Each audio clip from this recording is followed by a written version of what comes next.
Okay, I'm not really into Valentine's Day because chocolate should be celebrated every day, but this Poppy Parker doll might be the second best way to celebrate. First, a little background on this doll, in case you're not familiar. Poppy Parker's character is a model from the 1960s who moves from a small town USA to New York City. She tends to wear early 60s mod and disco looks. This particular doll seems to blend different eras, which we'll talk about a little later in this video. The heart box she comes in is absolutely humongous. It's about 19 inches by 15 and a half, and it arrived in a box that's about 20 and a half by 16 by 14 inches. Huge. The ribbon on the box looks like it's printed on, but it's just a really good optical illusion. It is indeed a real ribbon, and the color is perfectly matched to the box ink, and it's glued in completely flat on the sides. Very cool and well done. The silver foil print is a nice touch as well. Let's take a look inside. Almost every accessory is inside a pleated paper container. And boy, are these items glued in tight. It took me quite a while to get each piece out. It's a lot of work to unbox dolls, isn't it? After all the twisting and finagling, I was able to keep the pleated paper intact for each of the 9 compartments here. And in case you are wondering, the silver lining does not come out. Now that we're getting the doll free, let's look at some details. Her gelled hair has a subtle hairnet imprint on her waves and curls.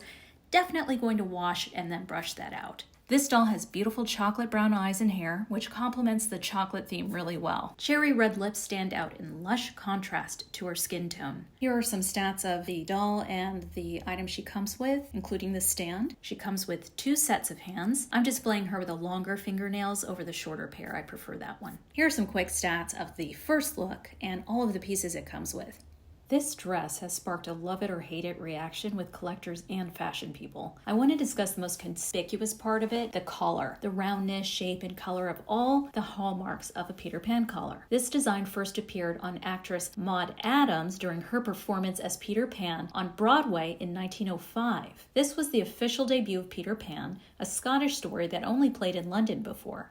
Fun fact. It became popular for wedding dresses in the 30s through the 50s. The Peter Pan collar started to be everywhere and was declared hip in the 1960s. It was especially a popular collar to have on straight and colorful mini dresses, such as this one. The size of the collar also tended to become bigger and bigger over time, leading to dresses or blouses with giant Peter Pan collars. In the 1970s, some people started a 1950s revival trend, and this led to a renewed love for the Peter Pan collar. It started to appear again almost everywhere and was extremely popular among those girls following this vintage trend. And it's appeared in almost every decade for women and children. As you can guess, it's primarily symbolic of childlike innocence and purity, and really, it's become virtually timeless at this point, though it carries strong overtones of nostalgia. As you can see here in these references from the late 60s to early 70s, there are many examples and variations of this dress. It's no surprise that this happened during a time when the 60s had a famous saying, never trust anyone over 30. There was an extreme focus on the value of youth and questioning tradition, questioning the way things had always been, and looking for something new and experimental. You can see this shift happening in fashion. Anyway, each item is cuter than the last. I love the details on the shoes and the bags. The heart purse has a tiny zipper that opens to hold something even tinier, and the belt bag actually opens with a buckle. This doll has so many accessories and clothing pieces that it's almost difficult to keep track of them all and which one goes with which outfit. There isn't as much mix and match as I would think. I wouldn't really put the striped socks with the dress, and I wouldn't put the white stockings with the shorts. You can't put the cardigan over the dress. Here is a quick overview of all of the pieces that look to come with. So I tried the second outfit on the brunette doll, and I felt that it just wasn't working for me for her. She has a bit more of a refined, elegant style, more mature. So I love the outfit. I like the red one on her. I think that works because the red of her dress is so perfectly matched to her lips. And the shape of her hair and the fullness of it matches the fullness of the mini skirt. So I wanted to try this second outfit on a different doll. The second look really feels like it's from a later era to me. The striped knee-high stockings, the short shorts, and the overall color scheme, the belt bag, which I've never seen a belt bag in the 60s fashion. I've been looking. If you know of any, let me know in the comments. But the fashion looks like late 70s, early 80s to me, and that is why I put this outfit on Star Muse. I think she definitely works this fashion a lot better. The heart glasses also remind me of something from the 80s, so I feel like this doll covers at least 2 decades in fashion. With the second look of shorts, it's not that shorts didn't exist in the early 70s. They did, as these are some examples of photos I found, but they're a little bit different. They don't really have high socks with them. They usually were with boots. This seemed to be something that came in the early 70s all the way through the early 80s.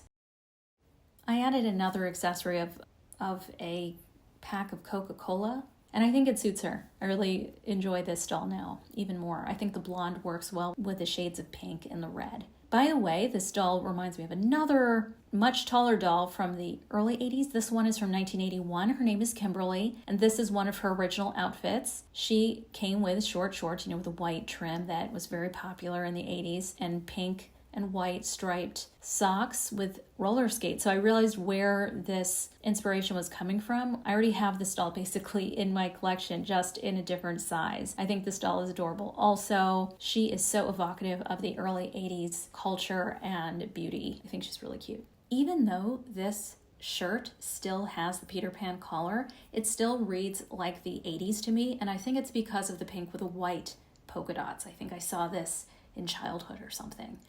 And the 80s also did have Peter Pan collars. It was more common in suits, power suits, but something about this cardigan over a collared shirt really feels 80s. And so I went into the Star Muse accessories, and I felt that her roller skates really suited this outfit well. So this is a little bit of a hybrid outfit, but I like it. What do you think? Is the life of the party here? She's skating in with some libations. So all said and done, I think that the brunette suits the red outfit really well, and luckily I had a doll on hand that works with this pink and red shorts outfit. There isn't really a mix and match. It's more of a distinctive look 1 and look 2. So I think that you of course you really need 2 dolls to display them at the same time. And that's what I did. So 2 dolls in 1. I hope you enjoyed this, and I will see you again soon. Bye.